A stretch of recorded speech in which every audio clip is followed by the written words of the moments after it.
Welcome to the Hollywood Outsider, an award-winning weekly entertainment podcast. On this episode, the Oscars have finally came and went with a thwap. Now it's time to discuss.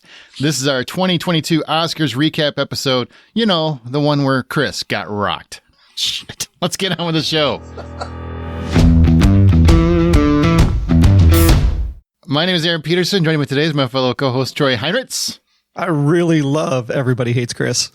Jeez, man. It's a great show. Hey, Troy. Yes. What did the five fingers say to the face? What? Slap. Oh my God. We're making jokes, but this was literally public assault on a global scale. I wish they would have had, when you do the debates, CNN or whatever, NPR has the poll tracker of like the line goes up or down when people agree with something they say and they disagree with something they say. Yeah. The poll tracker for the Oscars would look like 0 at the start of the show and 100 at the end of the show. Yeah. It literally was like this like mountain climb, like the Price is Right yodel guy going up to the cliff.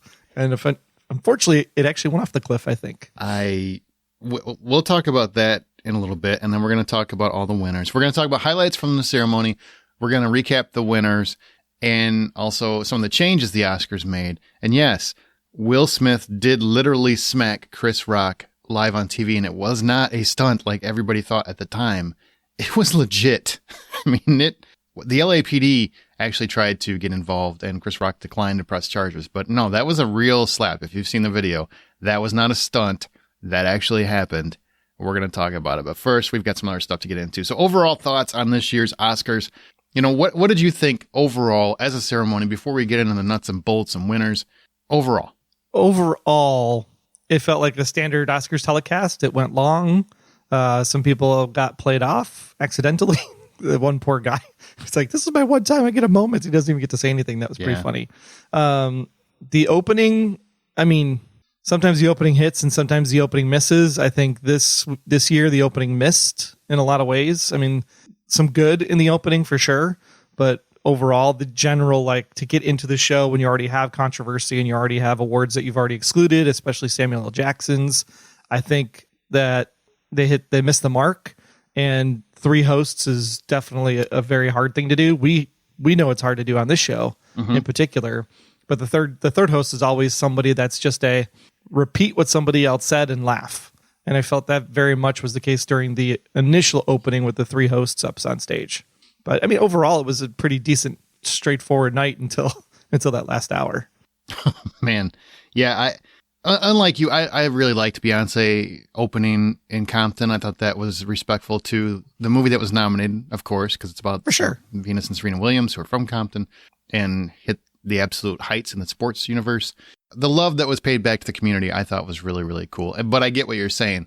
It took away a little bit from the intro because there's all of this fluff in this show, which they say that they're tightening up to make the runtime better so they juice ratings.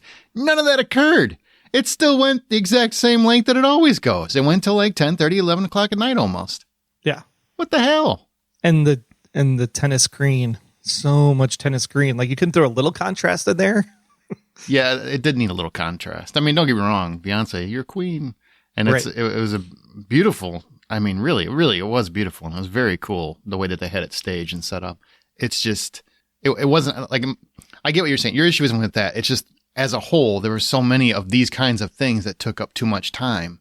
Correct. They could have, they had, well, we're going to talk about it, but they had a whole song performed, which was a great number, whether you like the song or not. I know you're not a fan of the song, but the number itself was fun. And, we don't talk about Bruno. It was a fun set piece and a musical, interlude was great, but it took up, there's 5-6 minutes that we didn't need. The song is not even nominated. It's not even nominated. That was what I said. I was like, it's like not even nominated. Why is this here? Because it was one of the most popular songs of the year. That's why. But still, it also had a song that was nominated that was performed at the ceremony. So you just doubled down for entertainment value, which I get, but don't make the high and mighty choice to cut things down that are actually celebrating the artists that make the work. If you're going to then introduce additional fluff that we didn't need. Yeah, you could have taken that song out and given Samuel L. Jackson his due. Oh, 100%. Well, we'll get to that, but let's get into some of the details. And yes, we'll get to the thwapping. The thwappening? I don't know what you call it. And by the way, just Troy and I for this episode this week. A lot of that is because we had to record this super early in the morning because we wanted to get it out before, as soon as possible after the Oscars. Otherwise, if we listen to it 3 days later, is it really going to be as beneficial to you? So we're trying to get it out as fast as we could. And also in the same token, I mean, it's been a crazy few weeks. It's been a really, really crazy few weeks. So thanks for joining me, Troy. I really do appreciate you getting up super early for this. Yeah, I'm all for WWE SmackDown on a Monday. All right, so let's talk about some of those changes this year. So if you didn't know, they were trying to shorten the show allegedly and jazz up the ratings. So they moved literally 8 categories to what they call pre-Oscars. I think they called it the golden hour, whatever. And what they did was it's the hour before the show started. So while we were watching the red carpet and all that jive, they could technically just start the show at 6. I'm just saying, would anybody care? Does it have to start at 7? I don't think so. Anyway, so that hour before they had those categories then and all those speeches and whatnot. And then during the live telecast that we the people saw, they cut them in. And I think you could tell which ones were cut in pretty easily, film editing and, a couple other ones. Because when they announced those categories, then bam, they were already up on stage.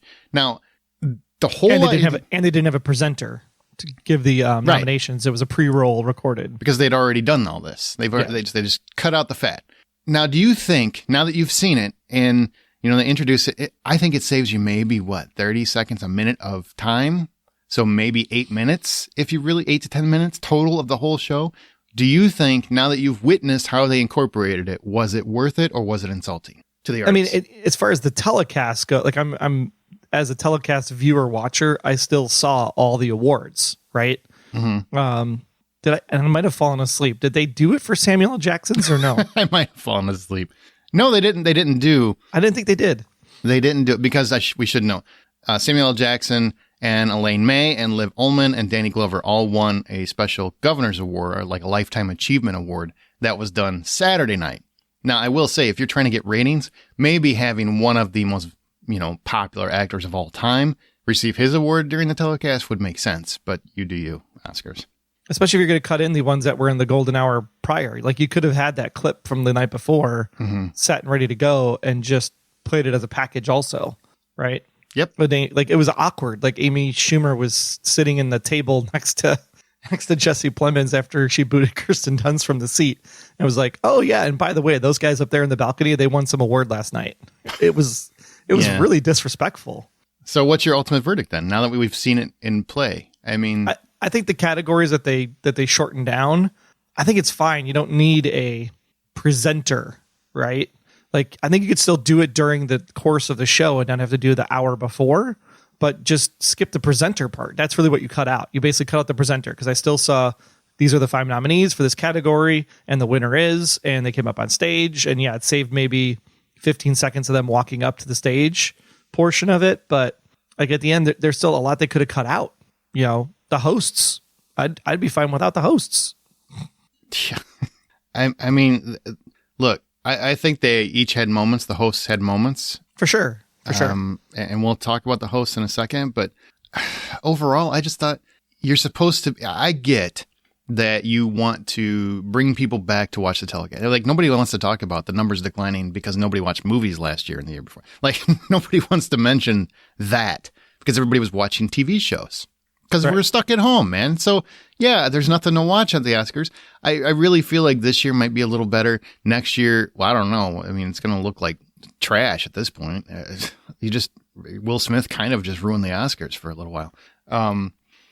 But I thought it was disrespectful to the artists. And I think most movie fans that I know would rather at least see those artists respected, see those categories respected. Film editing is one you cut out. Film editing, that's literally how the movie is pieced together. So there's zero reason why that shouldn't be respected, in my opinion. Yeah.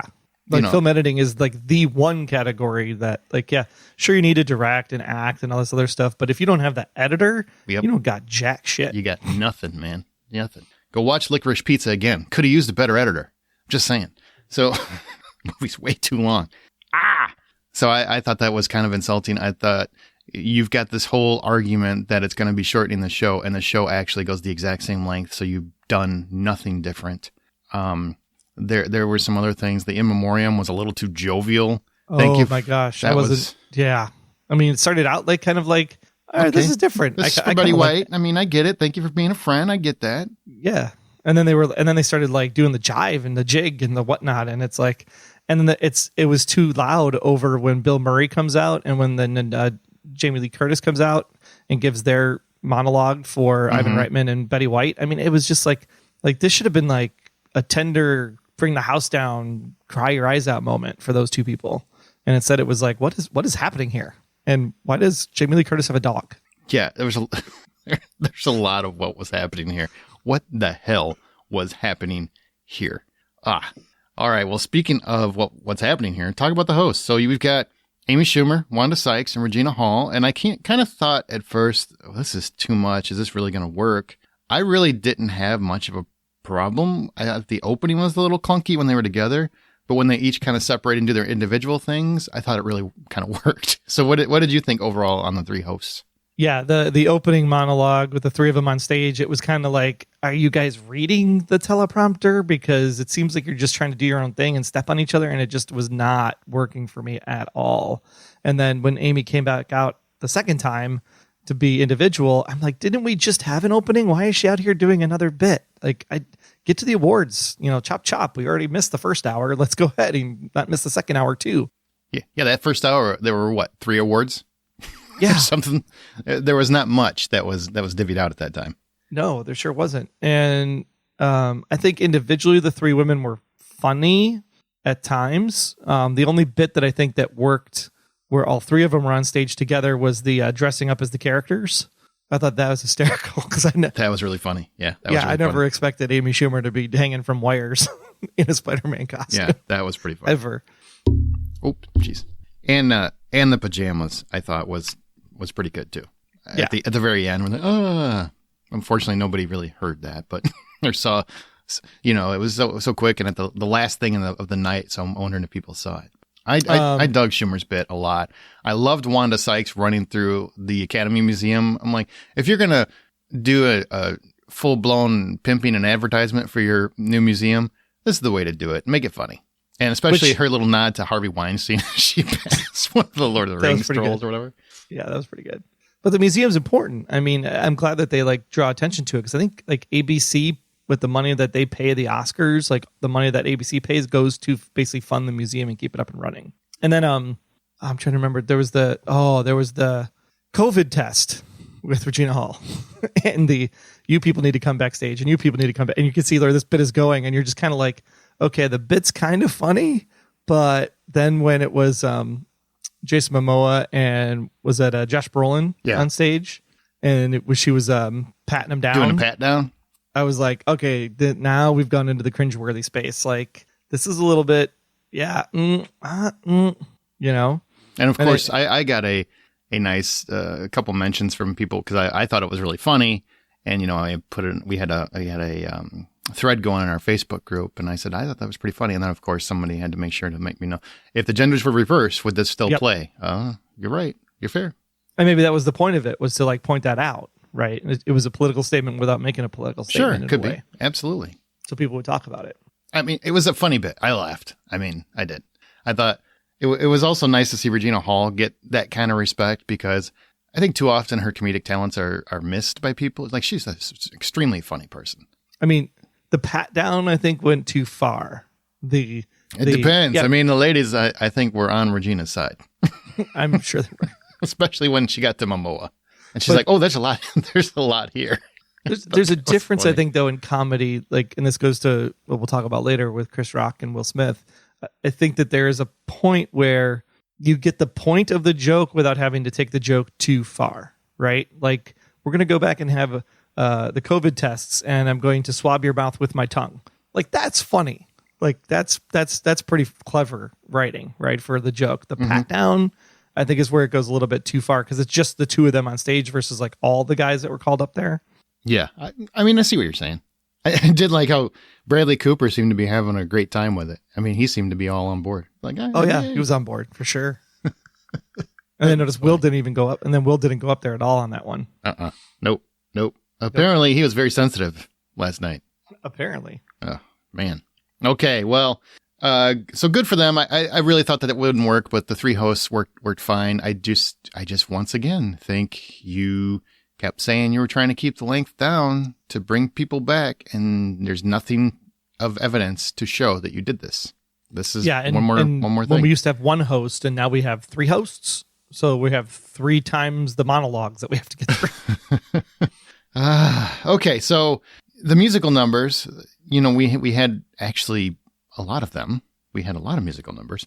What was your favorite one? Which one really stood out to you of all of them? We had, Be Alive from King Richard, Dos Oreguitos from Encanto. We had Down to Joy from Belfast. I don't think that one was performed, though.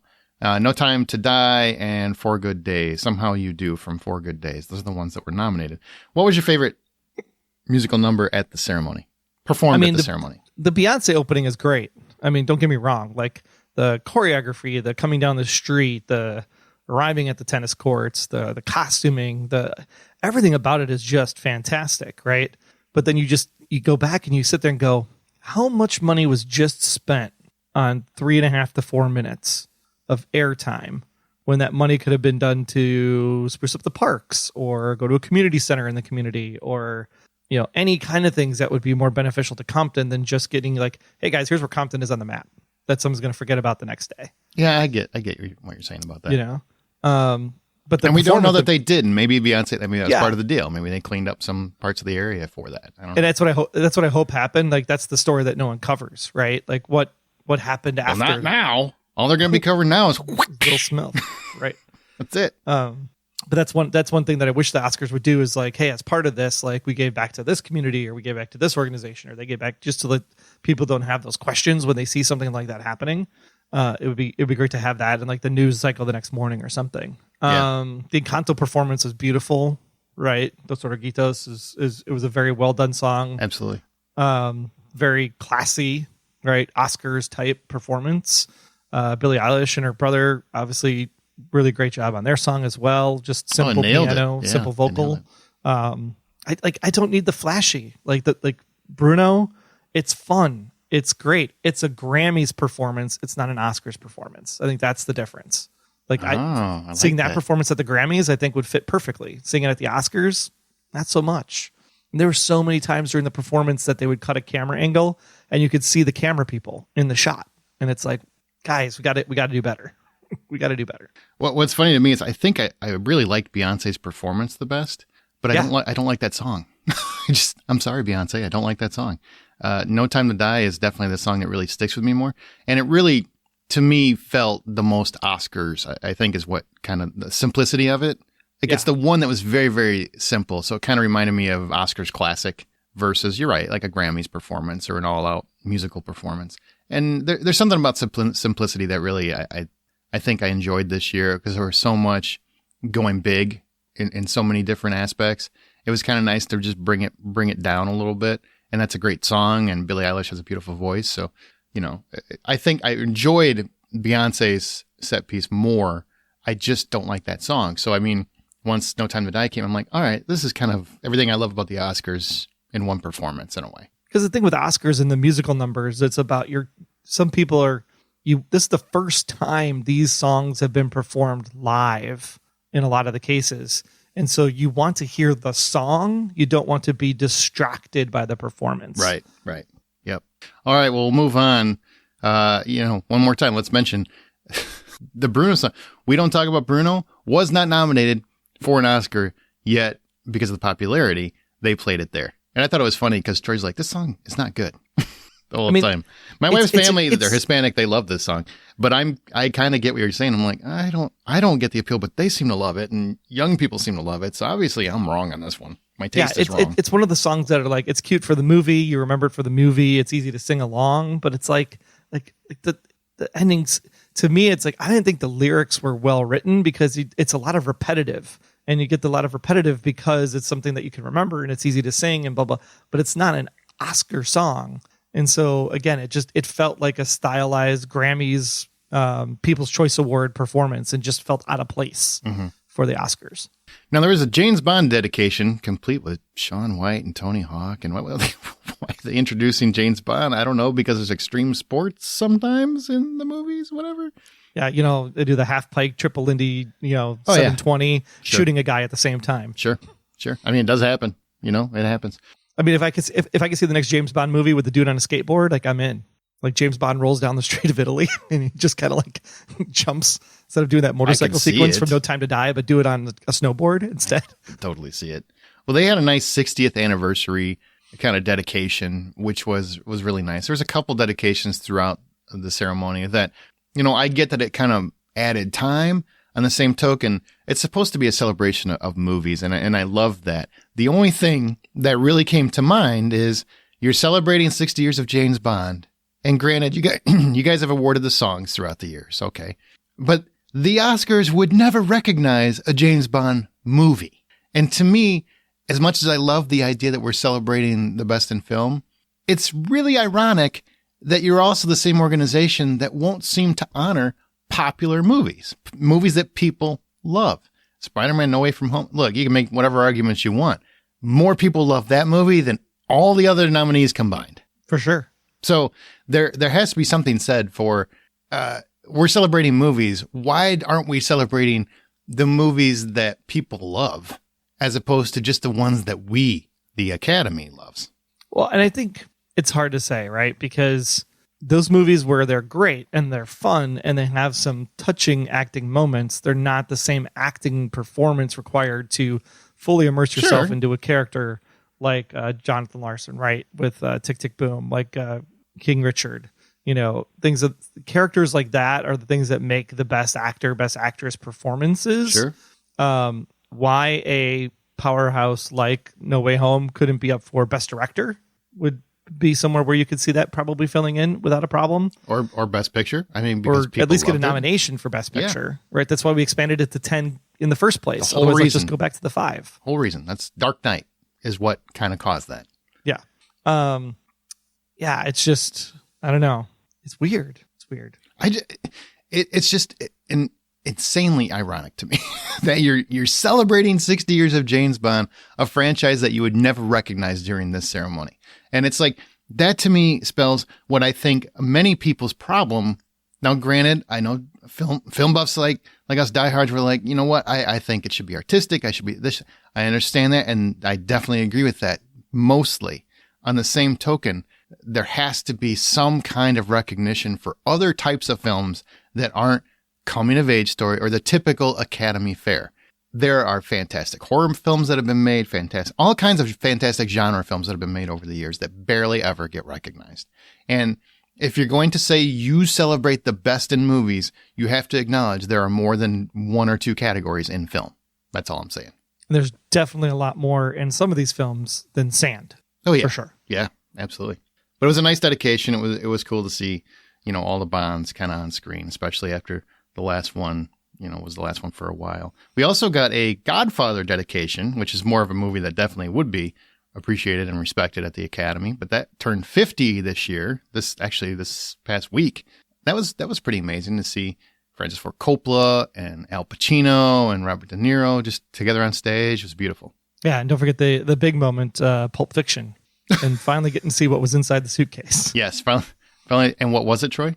It was the nominees for that category. Yeah, it's weird. That was a weird transition. I mean, you knew where it was going, but if you're going to do a dedication, that was a great way to do the dedication, right? The whole character doing the dancing, and like it was just a sweet moment for the 3 of them, especially because Samuel didn't get up on stage for what he should have gotten up on stage for. Oh man, just think. And if you go hunt down his acceptance speech and Denzel Washington giving him the award, it was a great moment. And it's like wasted because only the people in that room really saw it, unless you go hunt that clip down. Right. It's too bad. Should embed it in the show notes for this for everybody to see. I feel like you're just trying to give me more work to do, but I'll see what I can do. All right. So, wow, I don't even know where to go. So Will Smith and Chris Rock had a rumble. And when this occurred, I believe 99% of everyone, including those in the audience, thought it was staged. because Chris Rock comes out. He's given him a documentary award, I believe.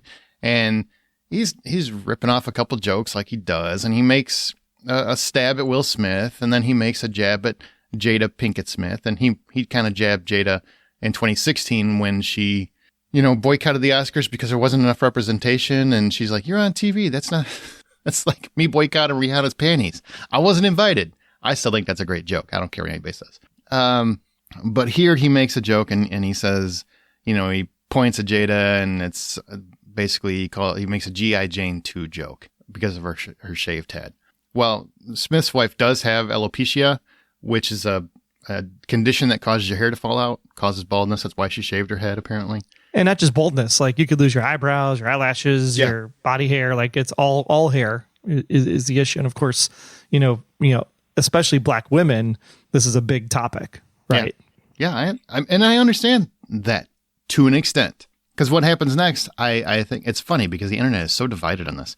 So America. America. 50-50. It's always got to be 50-50, right? 50. Here I thought we were going to unite over this, and I was wrong. So Will laughed. If you go back and watch the tape, he's laughing at the G.I. Jane 2 joke until he realized his wife was not laughing. Now, I will concede that I think in those moments, sometimes celebrities will probably just keep laughing because they're trying to keep appearances up until maybe he saw that his wife was hurting. That's possible. I'm going to give him that benefit of the doubt. Yeah, we didn't see the camera angle of what was the conversation at the table. Sure. Because then what proceeded to happen was Will Smith got up from his chair, walked on stage where Chris Rock was, and smacked him live.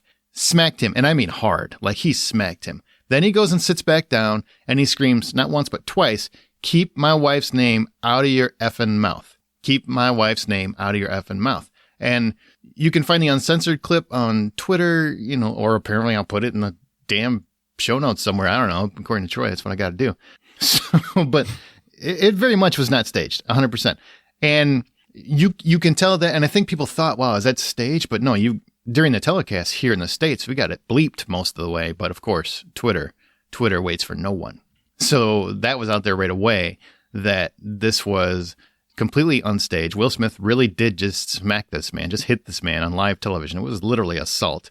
Denzel Washington had to go over and counsel Will Smith and apparently told him, at your highest, that's when the devil comes for you. By the way, sage advice. Mm-hmm. The guy is like always the coolest man in the room.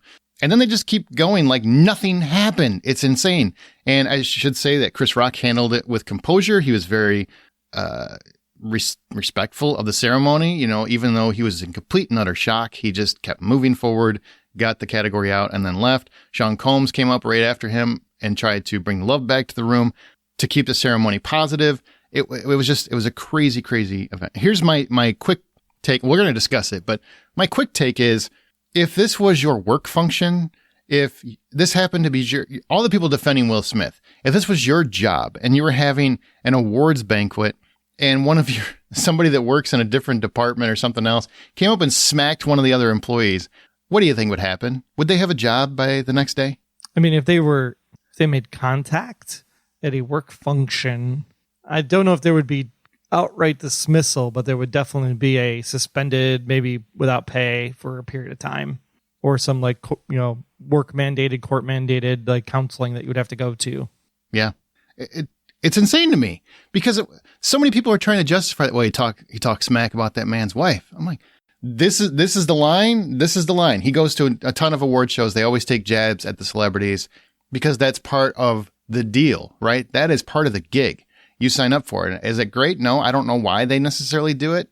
But on the same token, sometimes I think you got to take people down a peg because all they hear are great things all the time. And this is the same kind of narcissistic behavior that people have complained about Hollywood for having for years. And I love Will Smith too. He's been one of my favorite celebrity icons for a quarter of a century at this point. And I am ashamed. I am literally ashamed. I've just lost so much respect for him for handling this. And people are like, well, what would you do?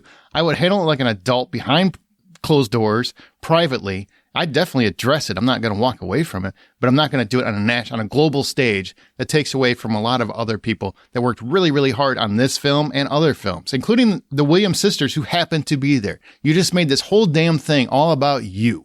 Okay, your take. I get emotion and I get the love and I get everything that he was said in his acceptance speech on what drives motivation sometimes.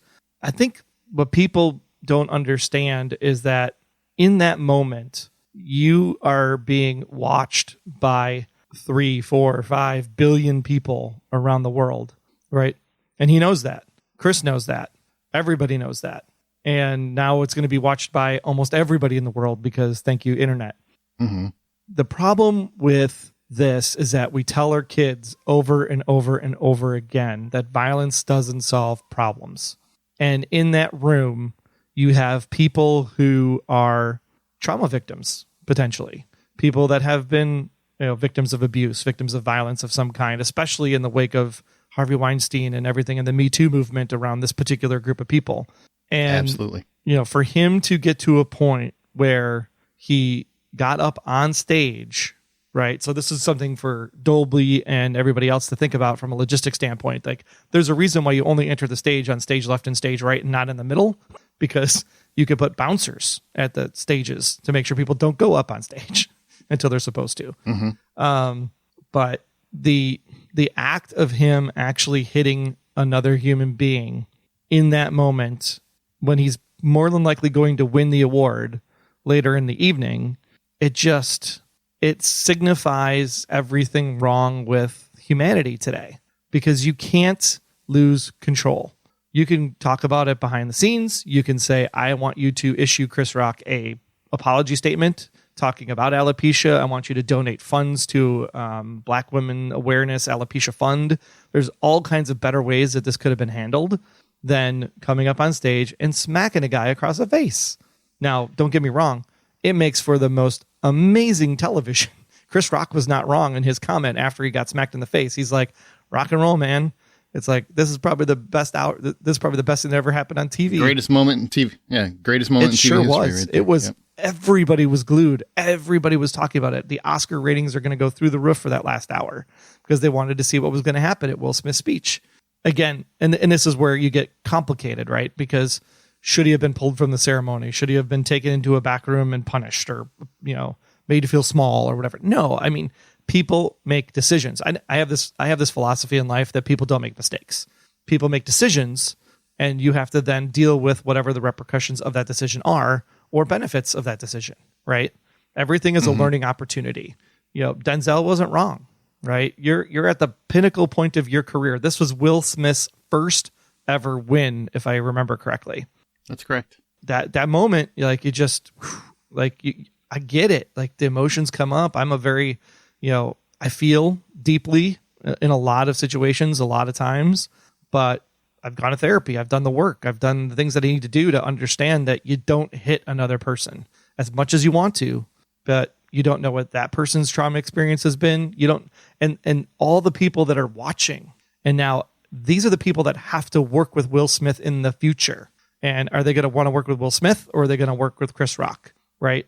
In the moment. And I'm not taking away from people with alopecia. It's not about the illness. It's about the goal of the presenter is to entertain the audience. And it's a joke about a movie. And yes, in that moment, it's probably an okay joke because it's what the job entails, right? I mean, maybe he could have picked on somebody that wasn't Jada Pinkett Smith. And maybe he doesn't, people keep making the assumption he already knew about that. Maybe he did, maybe he didn't.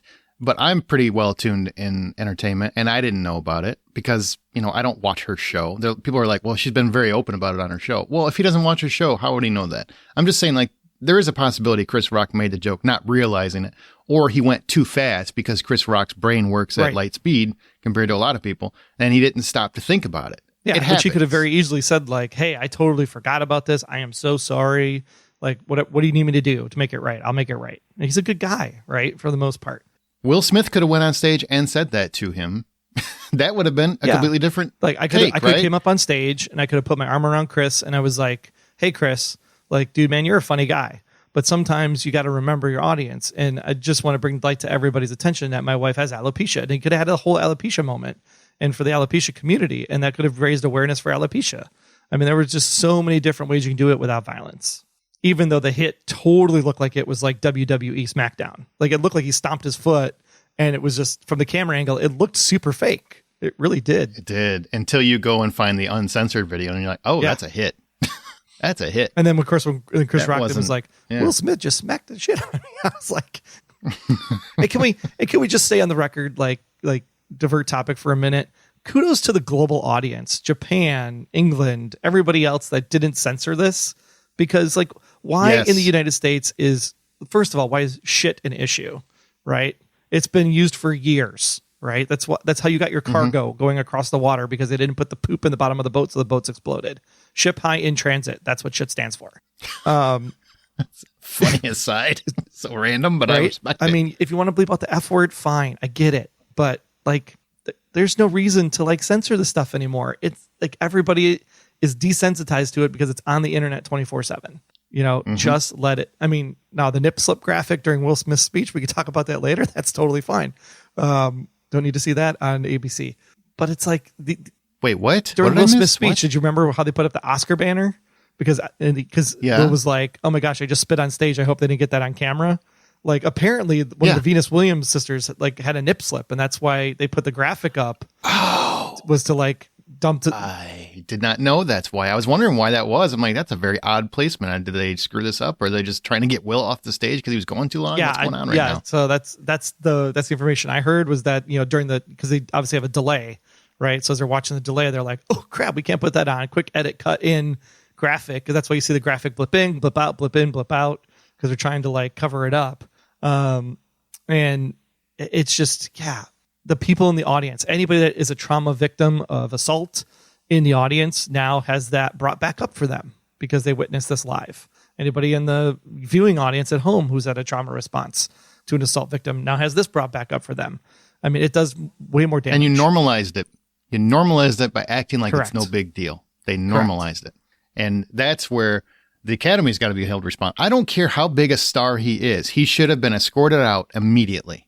Immediately. Personally, that's my opinion. You went up and you hit someone during the ceremony. I don't care what awards you're up for. I don't care how popular you are. I don't care if I've sang Getting Jiggy With It most of my life. You do not deserve to be on that stage. And don't tell me I'm not a Will Smith fan, man. I saw DJ Jazzy Jeff and the Fresh Prince in concert. So kiss my ass. I have been a Will Smith fan for life. This is disgraceful on every level. There is no justification for it. There is no excuse for it. You can tell me all day, and I 100% know if it was my wife, no, I would not handle it that way, because I'm a goddamn adult. I'm an adult. You handle it privately, or you handle it backstage. You don't raise your fist unless someone raises it first. That's the rule. He's not 14. He's a 50-year-old man. And even though his speech were well done and understandable, what his I thought it was just theater. I mean, you can look at it that way. You can say like, I was playing this role, and this is like the fierceness of Richard, and it felt like a cop out for your behavior. But he never said, "I'm sorry, Chris." Like all he had to say was, "I'm sorry, Chris. I lost my temper." You could have just added it to the speech. It would have gone a long way. If the reasoning was because of the alopecia, or because, you know, he's tired of people taking jabs at his wife, and I'm sure he's had a bad year with the whole August thing. I mean, that's something that's hard to get through. And maybe it felt like that slap was meant for somebody else. You know, like, I wish I would have slapped him. You know, I don't know what the situation is, but he doesn't have to. I think it takes a really big man. If he really was a big man, if he was the adult in the room, if he was Tom Hanks, he would have apologized. Yeah, well, I mean, I don't even put a name to it. I mean, anybody. If he was Denzel Washington, Denzel, I think, would have apologized to Chris, even if he doesn't feel bad for doing it because he felt it was necessary to defend his wife's honor. I think he still would have, for the sake of the Academy, for the sake of his peers, for the sake of the institution, because he realized he just brought, unfortunately, negative discourse into the proceedings. Right. And I think he should have been disqualified. I'll be honest with you. I think he should have been immediately disqualified, immediately escorted out. And that's the price you pay for doing something like that, for that kind of stunt. Or you could have done like the movies do, right? Smack him across the face, but then also bring him in and give him a hug and just stand there in an embrace, right? That's usually how they do it in the film. Well, I don't know. I mean, I just felt like you're using the father of those women as your justification for what you just did. I'm very disappointed, because you know what? When you watch the movie and you see how Richard handled it, when there were people coming at him and kind of going after his family, he stood up to them, but he never fought them. He didn't fight them. He stood up to them without fighting for them. So nonviolence was the answer. So you can't really use that as your justification for your provocation. Agree. Oof. It'd be crazy to see what happens with that. Let's get into the winners. Remember, you can always find more information at thehollywoodoutsiders.com. Join our Facebook group or on Twitter at @BuyPopcorn. By the way, I bet you Chris Rock is not going to be doing any Jada Smith jokes anymore. Ever. Or he's going to have a whole set next year. It's just dedicated to her. Not anything personal, all based on filmography. Yeah, stuff. I can't wait for the Chris Rock special to replace Chappelle on Netflix. Right? Oh God, everybody hates Jada. Jesus. Wow. All right, that's what you're saying. Chris Rock would call it. That what we would call it. Okay. Yep. All right. So best winner. We're going to go through these. Some of them we'll spend more time on than others, but Dune, like we kind of expected, took most of the technical awards. Which I don't understand, to be quite honest, because it was gorgeous, right? The film, the cinematography, gorgeous. Beautifully shot. Sound editing, film editing, none of it was really anything spectacular. Like Lord of the Rings did it. Star Wars did it. It's like there wasn't anything like cinematography. Totally understand. This is the way that you get the blues of the eyes, and even though if you did contacts or whatever, but just like it was just visually a beautiful film from that perspective. But like sound, no. Let's go through them. Let's go through the winners. This will just be Dune. Production designer, Dune 1. I could see that. I mean, it was beautifully orchestrated and set up. I mean, but I would argue West Side Story was designed better, even though I think I don't think it's a magnificent movie. But it was designed better, visually, artistically, the movement, the sequences in between, the transition periods. Yeah, all of it. Yeah, definitely much better in West Side Story. But okay, I mean, Dune is a beautiful film. It's a stunningly shot film. I get it. I mean, production design, so he got a lot of sand, a lot of it. I mean, that's cool. All right, cinematography, Dune, totally get that one. I think maybe Nightmare Alley, maybe West Side Story. Outside of that, I don't think there was really any real contenders for cinematography. Like we said, beautifully shot. Costume design. This was one, if this person didn't win, if this movie didn't win, I would have rioted. Yeah. Cruella won for costume design. Rightfully so. The fact that there was ever any, well, maybe it'll be Dune, maybe it'll be West Side Story. No, Cruella had the best costumes of anything this year because it stood in my mind. And I'm not a big, what were they wearing kind of guy. Yeah, no, Cruella definitely was the winner here because like Dune could be one that would take this spot. But when you think about Cyrano and Nightmare Alley and West Side Story, it's just period pieces. And yeah, period pieces costumes are amazing. And they look, and the work to make those period pieces reenacted definitely something to be appreciated. Yeah. But again, it's stuff we've seen in the past. Like Cruella was by far like a completely new design and especially the focus of the entire movie. So it should have been celebrated. Absolutely. I just love the costumes in that one. So sound, we're at your category. Belfast nominated, Dune nominated, No Time to Die, The Power of the Dog, West Side Story, but Dune is the winner. Over No Time to Die in sound? Are you kidding me? Or even over Belfast in sound. Something so simple, yet you have to simulate explosions and traffic in a city and all of that thing that brings that to life, right? Especially when you're talking about the town in Belfast and everything that it went through during that period. I mean, there's just... A West Side Story, you're incorporating sound numbers as well as many sound effects. I mean, like, it's a combined effort. There's a lot. Dune is not the one I would even think of. No, definitely not. Because the spaceship makes a rumble. The wind and the sand makes a noise. I don't know. Yep. Damn rumble. You said rumble. West Side Story. That's funny. All right. Animated short film was The Windshield Wiper. I don't know that one, but congratulations to them. I think I got that one right on my picks, which is pretty good since you did. I'm sure you didn't see it either. It's not. Live action short film, The Long Goodbye. Didn't see that one either. Nope. Original score. This one didn't surprise me too much, but it was Dune. Hans Zimmer, of course, which basically just boom, boom, boom, boom. That's Hans Zimmer. Congratulations. I don't know if it was that great. I mean, it wasn't memorable. But then again, the other nominees were Don't Look Up, Encanto, Parallel Mothers, and The Power of the Dog. I don't know if any of them had a memorable score. I thought Don't Look Up had a really great score. I thought for how crazy that movie was and what they brought to it, especially when they wrote they wrote the song for Ariana Grande. at the end of the movie, I was like, this is just fantastic. Like I laughed the entire time. So I thought maybe Don't Look Up could pull out the underdog here. Yeah. I mean, Dune, I suppose when you have not much dialogue and you stare at sand for 2.5 hours, I guess the music is the movie. So yeah. It's true. You just stare at sand. It's like, oh great, I'm on Tatooine. This is what Luke felt like. Ah. All right. So visual effects. This is, I'll never understand this as long as I live, but the nominees were Dune, Free Guy, No Time to Die, Shang-Chi, and The Legend of the Ten Rings, Spider-Man No Way Home, and Dune 1. I would make a case, except for No Time to Die, the other three easily beat Dune in special effects, in my opinion. By far. Free Guy was very well done. I mean, I watched that movie again and again because of the special effects, visual effects. Most creative visual effects of any movie last year. I think hands down should have won. For sure. I just sometimes I feel like they get in the mode where, okay, well, Dune's the most well respected. We'll just check these off the box. Let's get that done. Whatever. All right, film editing. Dune wins again against Don't Look Up, King Richard, The Power of the Dog, and Tick, Tick, Boom. And this is where I'm going to make a case for you, Troy. Tick, Tick, Boom was a masterclass in editing. That movie is tight. There's not a bad moment. The runtime is perfect.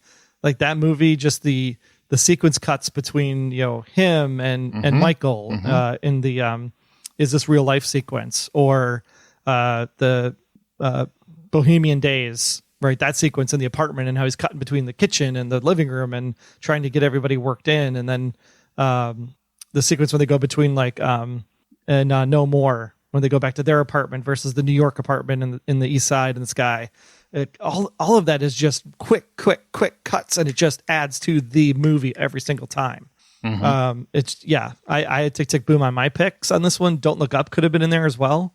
The editing was not there for Dune because it would have been 2 hours instead of 2.5. Agreed. Or maybe 45 minutes, because that's all the action that happens. It's about 45 minutes long. Yeah. Makeup and hairstyling. Coming to America. It's an odd choice. Cruella, Dune, The Eyes of Tammy Faye, and House of Gucci. And The Eyes of Tammy Faye wins. I think we called this one when we did the announcements, right? We said only the eyes were nominated. Yep, exactly. And the clip they showed during the telecast was like one of the ones where she had like all that blue eye makeup on, and it was like you didn't even know it was her, right? Yeah, it was well done. I mean, it was. I think the only argument would probably be Cruella for me personally, because I just so stunning. But in the same token, when you see the transformation that Jessica Chastain made, and a lot of it was due to makeup, you kind of got to give respect for sure. Yep. International feature film, Drive My Car won, which you kind of get the vibe. Okay, if it wins here, it's probably not going to win Best Picture. Correct. But I mean, this is one that I have my eye on now to go watch, because it's the only one I think I did not see from the Best Picture nominations. I mean, from what I saw from the telecast, it's like, this looks really interesting and probably something people should watch. It's like 3 hours long. Everything is 3 hours long now, though. Starts to feel like a road trip itself. Hey, I can handle 3 hours if I'm sitting in my own chair, because I can pause and go to the bathroom. Sure. Documentary short, The Queen of Basketball was the winner, which was, I believe, the one where Questlove was up there to accept, if I'm not mistaken. Or no, that was Summer of Soul. Was that Summer of Soul? Yeah. I'm sorry. I apologize. So Queen of Basketball won the documentary short. Documentary feature was Summer of Soul. And that's where Questlove had to win right after the assassination attempt of Chris Rock. So I felt like he got robbed. Chris Rock was assassinated? I thought Will Smith's character was assassinated. Attempt. Ooh, well, he assassinated his own character. But he, in an attempt to assassinate Chris Rock on a public stage. Oh, man. What do five fingers say to the face? Slap. All right. Original song. Again, nominees were Be Alive from King Richard, Dos Oreguitos from Encanto, Down to Joy from Belfast, No Time to Die from No Time to Die, Somehow You Do from 4 Good Days, and the winner was No Time to Die, which in my opinion was the best song. I mean, it's a good song. I mean, I still think Dos Oreguitos should have won personally, but I mean, if it wasn't Dos Oreguitos, it was going to be No Time to Die, because the Bond songs always seem to win. It's actually not. If you go back and look at history, it's not true. They haven't really won as many as you might think. I mean, it's what people live for, though. When the Bond movie comes out, it's like, what's the song and the opening sequence going to be? I mean, it makes, it's the thing they talk about the movie and the pre-production all the time. Sure. I mean, hell, sometimes they have that movie done or the song done long before the movie's ever even filmed. Right. Animated feature film winner was Encanto. This is from the this is nominees. when I was actually finally this year. I'm like the animation in Flea is really amazing, and Mitchell's versus the Machines is a great movie. Like, I really thought that this one could have been one up for grabs. I mean, everybody loves Encanto. It's the fresh thing to talk about, but I mean, Flea and Mitchell's Machines could have truly come out of here with a win. And poo on people that say Ray and the Last Dragon was bad. I thought Ray and the Last Dragon was charming. It's just really it's really a good movie. I know a lot of people that love that movie. So, I personally didn't see that one. I don't watch many animated movies. Mitchell's and the Machine was my pull because I love that. I thought that was really, really clever and smart and heartwarming, and had kind of like everything you want for a family and then an adult and a child. Like, anybody watching it separate or together could work together on that one. But Encanto's a great film too, so no argument there. Adapted screenplay. Now, the nominees were Koda, Drive My Car, Dune, The Lost Daughter, and The Power of the Dog. Koda won. I was so happy. Yeah, because Dune, you can't win here because it's only half the story. It's true. It is. Ends on a cliffhanger, man. And I'm sorry, but that screenplay should have been tightened up. The movie should have been tightened up. But Koda. Let's talk about Koda. For people that haven't seen Koda, it is an absolutely beautiful film. Absolutely beautiful film. Heartwarming, heartbreaking, just a well-told story. Really illuminates a section of people that really never have their story kind of broadcast, the deaf community, and really showcases the differences, what they hear versus what we hear, their life as a deaf person and how they're trying to live their lives. And it's a lot harder. They have an obvious disability, but they're trying to live as everyone else. And, just bringing those communities together, a person coming from a deaf family, her obsession with music. I mean, all of these things, it's just a beautiful story. Really is a beautiful story. As is the winner of original screenplay, Belfast, from Kenneth Branagh. Yeah, this one was a surprise. Really cool for me. I didn't think that this was going to get for screenplay. I thought Branagh was going to win for director, potentially, just the black and white aesthetic and the fact that he was a love story to his hometown and all of that. But the screenplay here, I mean, when you think about like Don't Look Up, King Richard, Licorice Pizza, Worst Person in the World, I mean, all of these could have easily taken home the Oscar. I really thought Don't Look Up might have actually won here because I thought it was very original in its concepts and design, even though it like rips on an Armageddon and it rips on the 2020 election and all that fun stuff. But to like put all that together and make something that was actually entertaining, I thought was pretty fantastic. But Belfast ends up winning, and I think that's great. And I think more people should check it out. Yep. Absolutely. I saw it in the theater, not at some snotty film festival. I saw Belfast in the theater too. It was good. It was really good. It's a beautiful story. And, I kind of, it felt as soon as they gave it to him, he wasn't going to win director. I'm like, he wasn't going to win director. Yeah, that's exactly what I thought. Yep. It's like, oh, this is what everybody's doing. They're going to give Campion the director vote, which they did. Actress in a supporting role. Oh, it's so hard not to love Ariana DeBose. Yeah.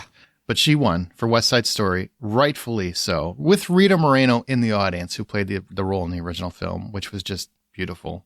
If she wasn't in West Side Story, West Side Story does not do as well as it did, because Tony Maria, I mean, not to take anything away from her, but I mean, she sang beautifully, but at the same time, it's also kind of like it wasn't great. Like Ariana like stole the movie in every scene she was in. Agreed, 100%. And I still don't know how I feel about Rachel Zegler kind of using social media, but saying she's not using social media, but she totally used social media to get an invite to the Oscars. And hey, worked for her. Good for her. She knows how to. She's already learned how this business works. So good for her. And then they put her on stage with the tallest person in the room, and then make a short joke. Yeah, that was just Bazinga. Bad writing. That was one of those first hour moments where you're like, okay, we went negative in this telecast. And didn't it kind of look like he did not want to be there with her? Totally. Did not want to be there with her. That's just an assumption, but it sure looked that way. But anyway, Ariana DeBose, she had a beautiful speech, and I want to kind of paraphrase what she said. Well, not paraphrase, but I'm shortening it down. Imagine this little girl in the backseat of a white Ford Focus. Look in her eyes. You see an openly queer woman of color, an Afro-Latina who found her strength in life through art. That's what I believe we're here to celebrate. So to anybody who has ever questioned your identity, ever, or you find yourself living in the gray spaces, I promise you there is indeed a place for us. I thought that was just a beautiful, beautiful speech. Yeah.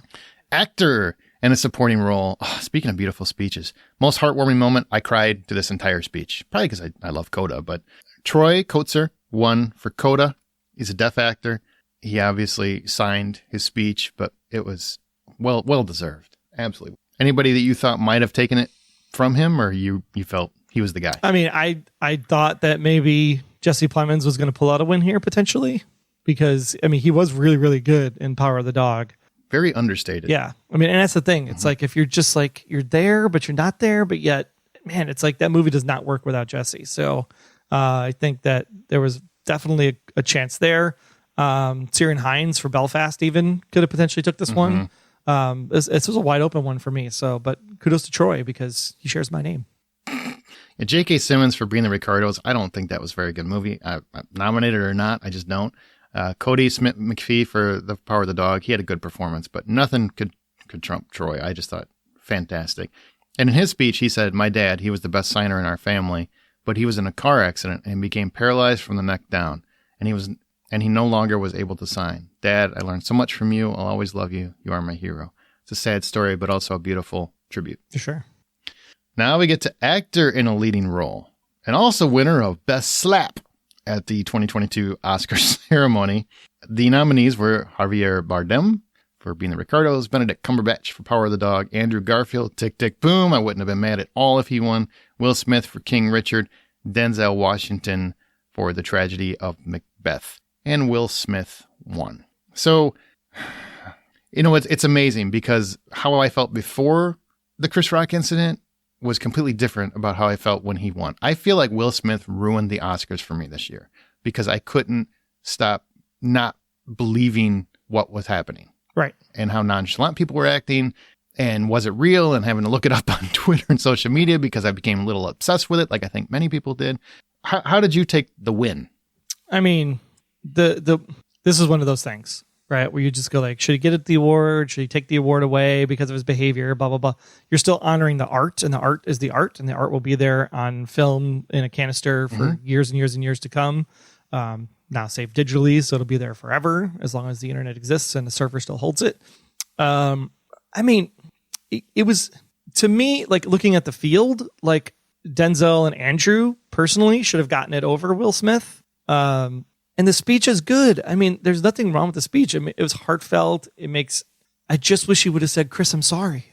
That's it. Just, "Chris, I'm sorry. I lost my temper." Yeah. Instead of saying, "Love makes you do crazy things," almost like you're justifying your actions. Not almost, you are justifying because the actions. speech is right. Love makes you do crazy things. Like the things you will do for your family, the things you'll do for your wife, the things you'll do for the people you care, the things even I'll do for Aaron, for God's sakes. I mean, scary as it would be, but I'd go to jail for Aaron, right? At the same time, it doesn't justify the behavior. You can't use your speech to justify the behavior. You can say, "Love makes you do crazy things, and I messed up. Chris, I'm sorry." That would have made the speech bring the house down, right? Because he recognized he was out of line. But he never said, "Chris, I'm sorry." He said, I just wanted to make sure this was great for your dad, Venus and Serena, and I want to make sure that people understand the story, and da-da-da-da-da. And people have been disrespecting me my whole life, and I get it, and I just wanted to rise above that disrespect, and all the right words, but unfortunately it loses the meaning when you don't apologize. Because that's ultimately the biggest attribute of maturity. Because he disrespected Chris Rock. And the ceremony itself. And Richard Williams, I would argue, because again, he was a man who didn't rise to violence. There's a moment in the film where he almost does, but he doesn't.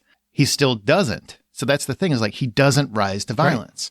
Right. You were a lesser man in that moment.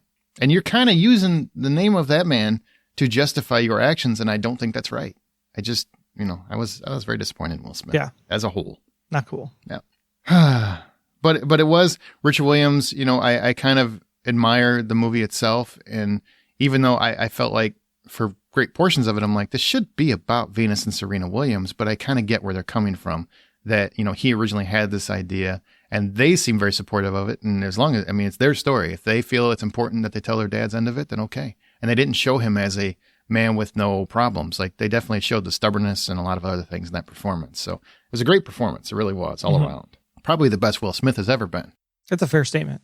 Actress in a leading role, Jessica Chastain wins for The Eyes of Tammy Faye. The other nominees were Olivia Colman, The Lost Daughter, Penelope Cruz, Parallel Mothers, Nicole Kidman, being the Ricardos, Kristen Stewart for Spencer.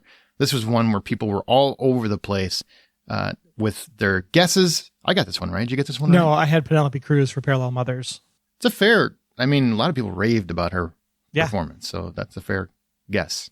Well, Jessica Chastain, she's been in movies for a long time, and she's been a very talented actress for many years, so it's good that she got rewarded. And she said I really liked her speech. And in times like this, I think of Tammy, and I'm inspired by her radical acts of love. I'm inspired by her passion. I see it as a guiding principle that leads us forward, and it connects us all in the desire that we want to be accepted for who we are, accepted for who we love, and to live a life without the fear of violence or terror. And for any of you out there who do, in fact, feel hopeless or alone, I just want you to know that you are unconditionally loved for the uniqueness that is you. Definitely prepared, but I thought it was an excellent speech regardless. For sure. And not written on a piece of paper. No. She's a real actor. She memorized it. Director, Kenneth Branagh for Belfast, Drive My Car, Licorice Pizza, Power of the Dog, West Side Story, but I think we all knew Jane Campion was going to win for Power of the Dog. And in case you missed that, people, that was what we call a transition in the business. Because Jane Campion wrote her speech on a piece of paper. Yep. She sure did. She sure did. Oh, my goodness. All right. So Best Picture, we have finally arrived at Best Picture. Well, I do want to say Power of the Dog, or Power of the Slog, as I like to call it, because it's one of the worst paced movies of the year that was nominated for Best Picture. Even worse than Dune. Yes, very much so. Thank you for saying that. It has wonderful acting, a fascinating and fabulous final 30 minutes, and actually a great story, but the pacing is awful. She is the last person I would have gave this Oscar to be perfectly honest. Out of this list? Yeah, Yep. by far. Yep. Yeah, I would have given it to Kenneth or Steven. Yep, absolutely. And I know Steven doesn't need it, but on the same token, it's a beautifully shot film. Like, it's perfectly staged. It's perfectly shot. It's beautiful. I still think In the Heights should have been nominated for Best Director because, my God, Agree. The set pieces. Oh. Yeah, and West Side Story, Steven's version, is not 61 by any stretch of the imagination, but it's damn close. The problem it had was sure. Marie and Tony just didn't have chemistry. None. And so Elgort, it's funny. He wasn't there. I didn't see him on social media complaining. I wonder why. Probably because he doesn't want to be on social media for some time. He's got some stuff going on. All right. Best Picture, Belfast, Koda, Don't Look Up, Drive My Car, Dune, King Richard, Licorice Pizza, Nightmare Alley, The Power of the Dog, and West Side Story. Spider-Man No Way Home. Was there anyone? Wait, sorry. Yeah, no, Spider-Man No Way Home was not there. And we are going to talk about in a second about those Oscar Twitter awards, but just hang tight for that. So Koda won. Were you disappointed? Because I think you were kind of leaning toward Belfast. Am I incorrect? Or actually, well, the thing with Spider-Man No Way Home not being on this list, all 10 of these are definitely worth a nomination. So it's hard to say, right? I thought Licorice Pizza was fun. I thought from the artistic perspective, Licorice Pizza was going to pull out a win here. And then when you think about Power of the Dog is the classic, Dances with Wolves, period piece kind of thing. Like that could pull out a win here. Dune, the way it was cleaning up the night, I was really nervous that it was going to win Best Picture because it's not. Belfast fits that indie art, black and white kind of feel. So for Koda to pull it out, for a streaming service to win Best Picture, because it wasn't shown in theaters, it was shown on Apple. It was all Apple. They paid a lot of money for that at Sundance last year. The tide has shifted, unfortunately. It has. There's to a degree. Yep, it has to a degree. And again, This is the way it should be. It shouldn't be about, I love going to the movie theater. You love going to the movie theater. When you think about the art, like the art is still tell a story, put it on film. Where you show it, where you display it should not be the limitation of whether or not your art is still art. So the fact that Koda wins for the art, I think is very much, yeah. But at the same time, this is the thing people are going to talk about, right? Koda is not the typical Oscar pick. It's a little bit more of the public, of the, not superhero genre, but it's more of the popular vote choice than the typical artistic choice. True. So maybe the Academy's shifting a little bit. Maybe. There are a couple on here I would be okay if they won.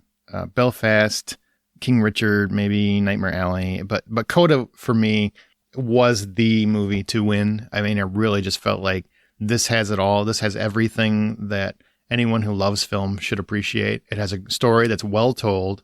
It's well paced. There's no fluff. There's no excess.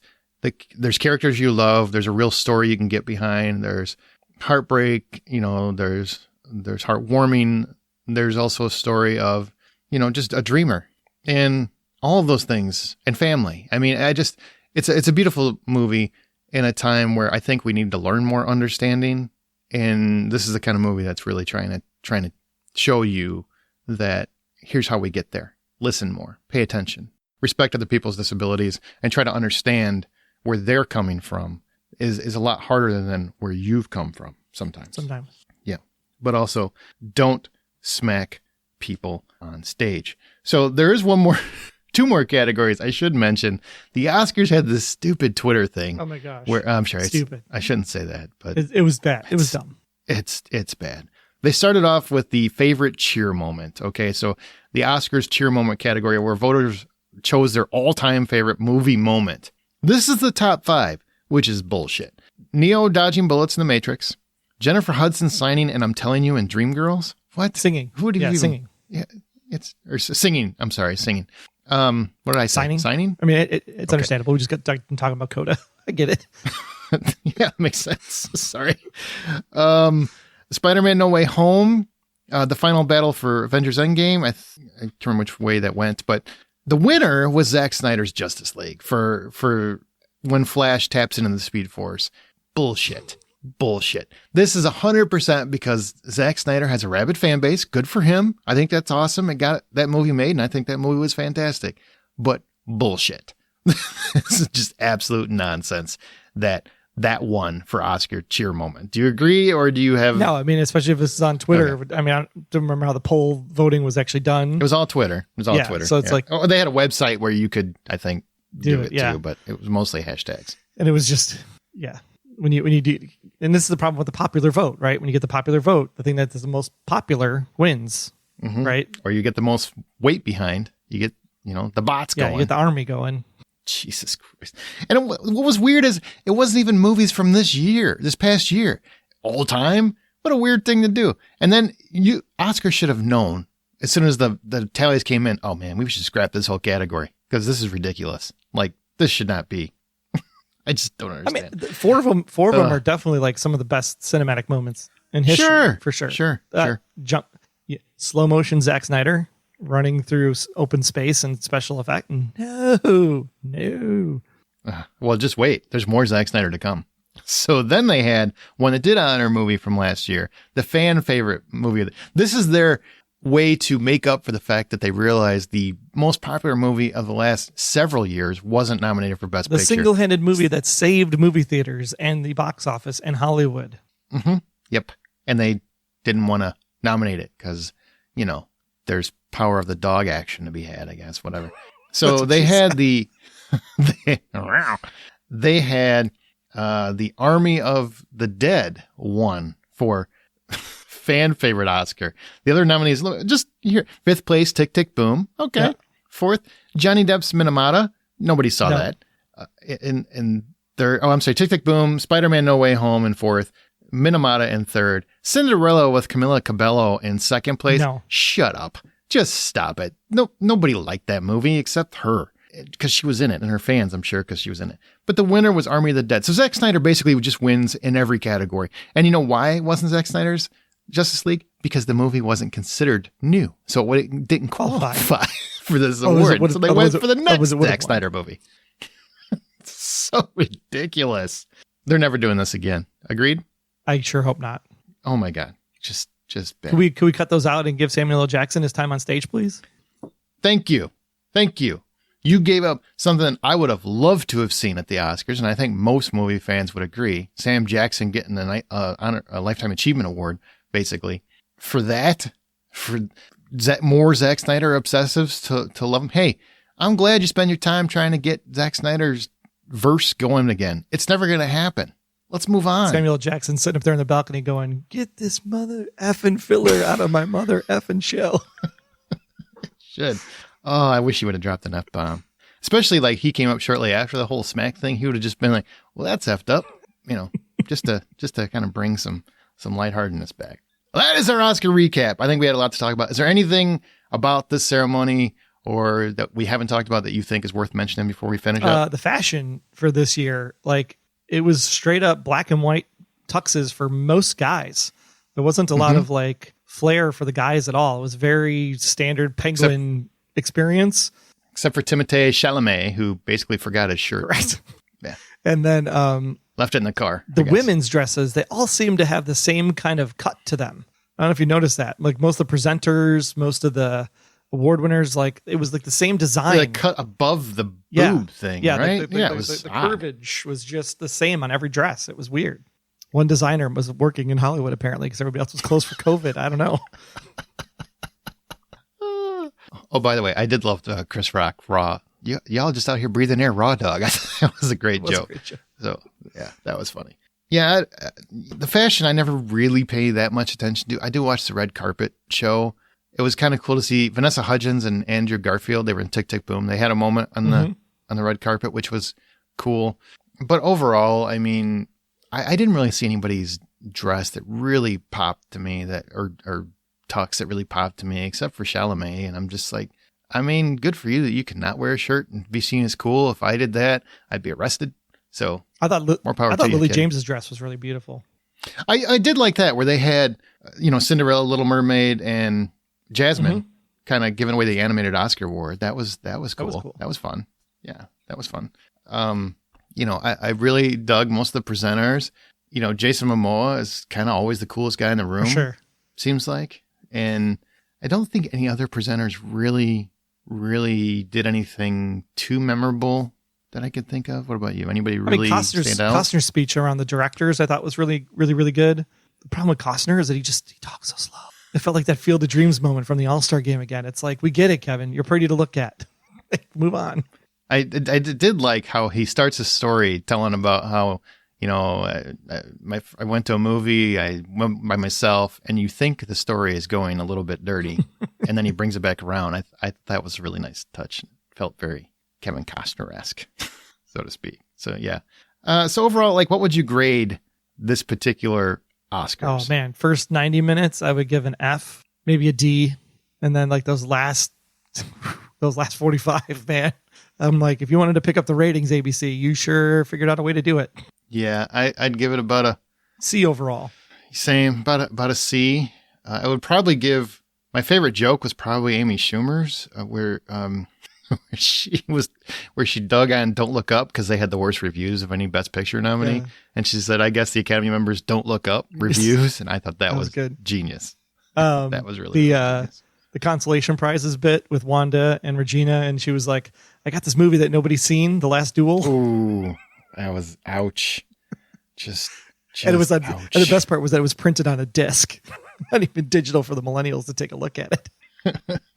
I did like the White Men Can't Jump reunion. Oh yeah, that was right. That was kind of cool. That was pretty good too. Yeah, 30th anniversary, and that was neat. I love that movie. I still love that movie. I don't know, do another one. Well, I know they're doing a remake, so I hope those guys all pop up. The mashups of the reunions, I think, was probably the best part of the show. Like it was fun. That like the whole like working in the suitcase with Pulp Fiction. I thought that was clever. Like that stuff is stuff I'd stick around and watch for. That would get ratings up. Yep. Because it respects the original property. It respects the moment. It reunites the people we want to see, given the award presentations. I definitely think that's, and part of me is almost like, how the previous year, the supporting actor gives a supporting actress and vice versa. And I feel like the supporting roles should be at the end of the show. Like the fact that they start off the show all the time with those, like, I don't know, I feel like those should be at the end. Like, yeah, I kind of see what you're saying. Make the last hour worth being the last hour. That way the people that want to watch the Oscars for an hour can just come in at 9 and be like, okay, these are the awards I care about. Because let's be clear, like if you're gonna cut the show and cut out awards and not do it live, the ones we only care about are best song, adapted, original, director, supporting, lead, best. 90 minutes in and out. Absolutely. I mean, I'm still good with 3 hours. I still think if it's going to be that long, just start it at 6, man. Just start it at 6. You technically started it at 6 Central Time for Pacific, 7. You already started it because they started an hour ahead. They just didn't air that. So just do the whole thing and just start it from 6 to 10. People are going to watch it. You have this whole concept now of multi-streaming services that you own, right? Like Hulu could be covering the red carpet ceremony, right? Where ABC could be airing the telecast of what's going on inside. And you could watch both, right? You could have ABC up on the TV and you could have Hulu on your phone or your tablet and be watching both at the same time. Like we have multiple channels now in order to be able to do things like this. Or you could have a picture-in-picture where you could have inside, on the left and the red carpet on the right. And then maybe there's some kind of interactive experience where you could toggle between the two. So if you wanted to watch red carpet on ABC, you could watch the ABC 1 feed versus the ABC 2 feed. I mean, there's definitely technology here I think they could take advantage of that would really move broadcasting a live show into a whole new realm. Yep. Agreed. All right. Well, that's going to do it for this recap of the Academy Awards. Hopefully next year there will be a lot less slapping happening. That would be nice. You can comment on this episode in our Facebook group, The Hollywood Outsider, or on Twitter @BuyPopcorn. Our site is thehollywoodoutsider.com. You can email us feedback @thehollywoodoutsider.com. But if you have any thoughts on this episode, you disagree with us completely, be sure to reach out to us on social media at one of those places. Also want to say congratulations to Kyle Nolan, who won our Oscar contest this year. You son of a bitch. You got almost all of them. So good for you. Like I said, you son of a bitch. Next time I see you, I'll be sure to smack you across the face. I'm not going to see you, but apparently that's how we say hello now. It's okay as long as you're famous. Who knew? Be sure to subscribe if you've never listened before. 2 years. Whack. Yep. That's how you say hi now. That's how you know. That's how you get fist bump and shake hands. So. All right. Well, we've had little to no extra time this month, and last week's South by Southwest episode was a 3-hour opus. I hope you enjoyed it. If you haven't listened to it already, remember next week we'll be back with a regular episode complete with a brand new topic. In the meantime, thank you for joining me, Troy. I'm so glad to have been here this morning for the aftermath. Oh my God. And remember, the next time you head to a theater, buy popcorn.